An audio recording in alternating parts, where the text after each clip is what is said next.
Hey everybody, it's Derek with Clash in the North here, bringing you the latest recap from North Awakens. Here we faced up against LP5 Petraeus. You can see everything they did to our bases, cleared the 9s. Um, had 2 of the 10s 3-starred. We cleared the 11s, didn't do too well at the 11v10 game, so we left a few up. We'll go ahead, jump into some attacks. We are the division champions, so we will be going to the playoffs, so there will be a recap next week. We're facing LP4 Hades. Yeah, LP4 Hades. So, here we go. We had Drunk Crave coming in. This is late in the war. Absolutely had to have this to have a good shot at taking care of getting the win, ensuring we got the win. We're going to use those hasted loons, just open a bunch of percentage. This base had been hit quite a few times. I think almost every 10 hit it, unfortunately caused us quite some issues. So, just one of those things. Just get a little plug. If you are a 10 looking for a clan, we're actively recruiting 10s especially. So we're kind of getting a little bit heavier, and we need some 10s to kind of help with that. So anyway, we're going to do this little queen walk, come in here, get a bunch of percent, take out these cannons, get these air defenses, really just set up the funnel. While this is all going on, it's just going to take some time, get that extra percent up, and we'll kind of go through this. Knew there were some Sams there, so try to get both. There was 2 there. Only picked up the 1 with the loons. Wanted to try and get both of them to save some healers, save a healer. So he goes ahead, gets down there, pops that ability, takes out the cannon, sets up everything nicely, and it's sitting there at like 33%. Goes ahead and wall breaks in, sends in the king. A little late here on the poison because he got those bowlers in, had that delay that Loon does get off and gets to get a drop on. I didn't see what exactly he got the drop on, either Golem or the Barb King, but either way, one of those things that was very, very painful for it. Pops that King ability, everything's moving on through. There's that single target Inferno Tower, which really helped keep these bowlers alive. Got them a whole bunch of extra percent as they get to just kind of move on through. The queen, they cleared out enough, so the queen kind of had the town hall just to herself. He goes ahead. At this point, it's really just about getting that town hall. Does have those 3 pups up. The Expo and Eagle Artillery are kind of annoying. Unfortunately for him, she targets that Eagle Artillery. It does get 1 shot off, but before the shot can land, goes ahead and gets the town hall, which is what we need for the 2-star. And then at this point, I don't believe that minion. Oh, that minion does end up getting just one little percent over there. Hugely valuable, as every percent does really matter at these. Next, we'll go into the only 10v10 triple we had. We had a couple really good attempts, unfortunately. Just with how many hits that top base took of our 10s, it really was kind of annoying. So this was a cleanup. We had this scouted by a 9, and then this was a second attempt at this base. Just had some funneling issues on the first attempt. It goes in with those Valks. They're going to go ahead, clear the king, the queen, and more importantly, well, on top of that, getting extra value by just really setting up that funnel. So he's got the rest of the funnel kind of coming down. Everything's clearing out. You can see the bowlers are really limited as to where they're going to be able to go from now. They're all coming up the middle.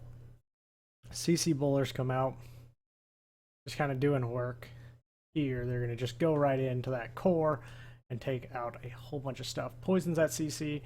These guys did not run a lot of hounds, so it really kind of didn't run. I don't know if they ran any hound, so it really opened up the opportunity to do things like this, where we could send a kill squad in that would go deep into the base. So as that's going on, everything's kind of clearing out there. The bowlers are taking care of the last couple defenses. They're going to get the queen still working, clearing out some point defense, getting it all going, and really just setting up the Lalo for the second side.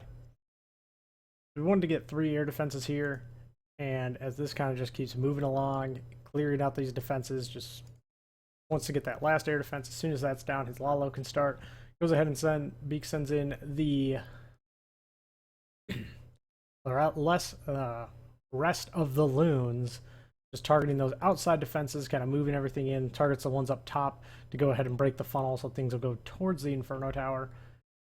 So air defense is the last real threat. Unfortunately, that's really just the only thing that can do. As soon as that Inferno Tower goes down, the loons just will not be able to be stopped. Hero's still up.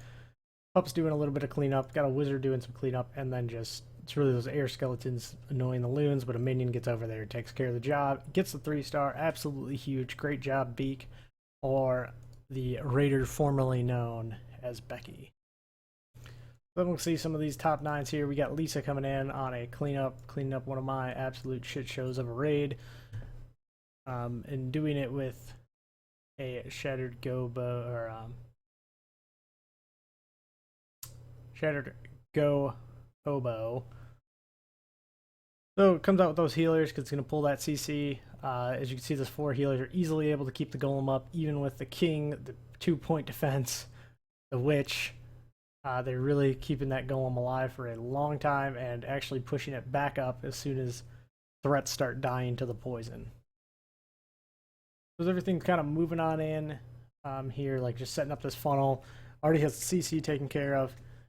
Knows where all the Teslas are, knows where everything's at. Goes ahead and drops down that first jump, opens everything up. The funnel's so wide, the bullets are just going to be able to go right on in and take care of business. They're all moving on up.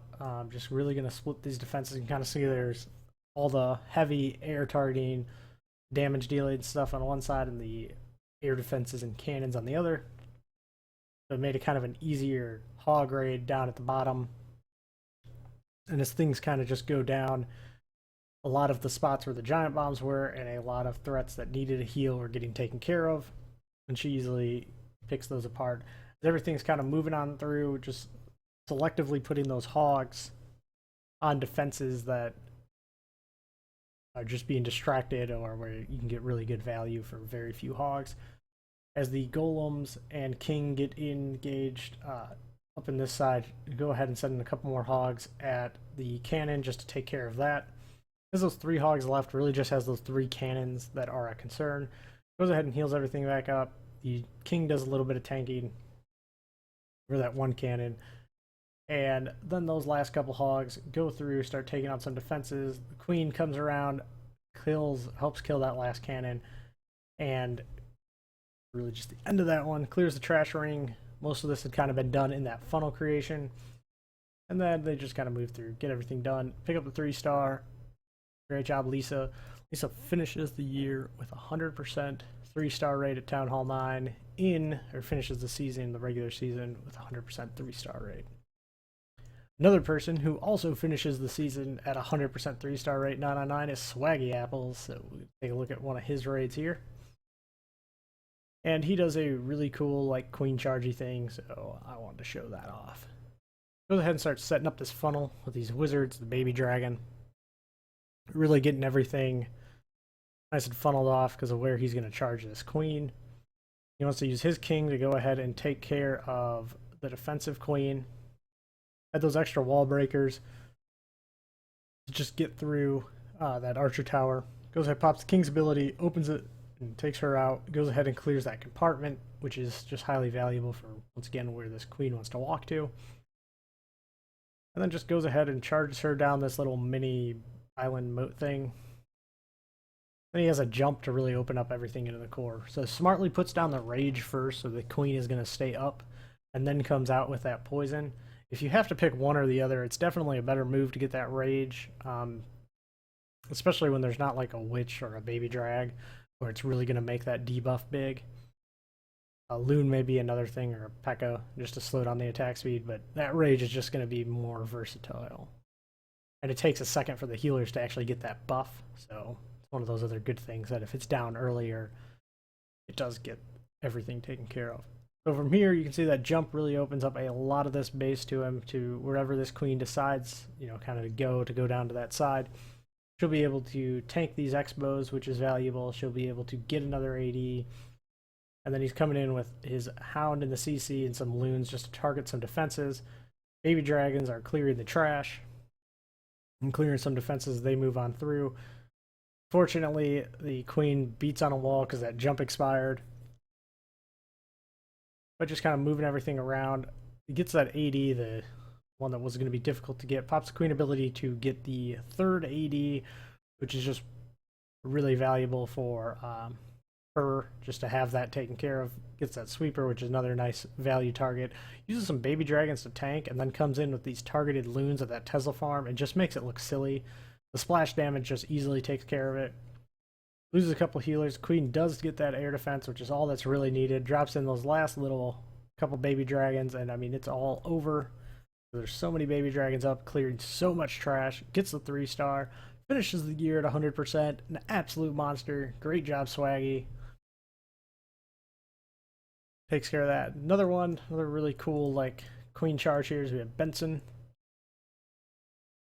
And coming in doing a nice other Queen chargey Lalo attack, which was just really cool looking.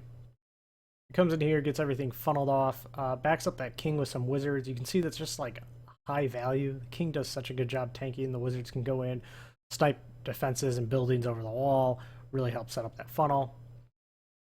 And I mean, just immensely valuable. It's tons and tons of.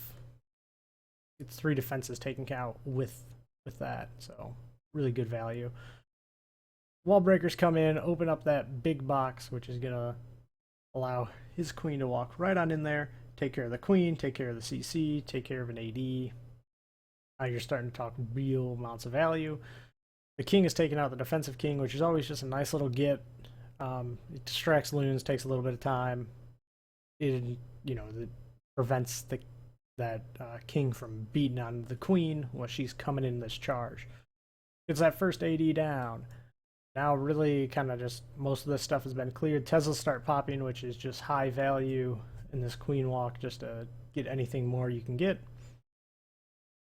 So taking care of everything.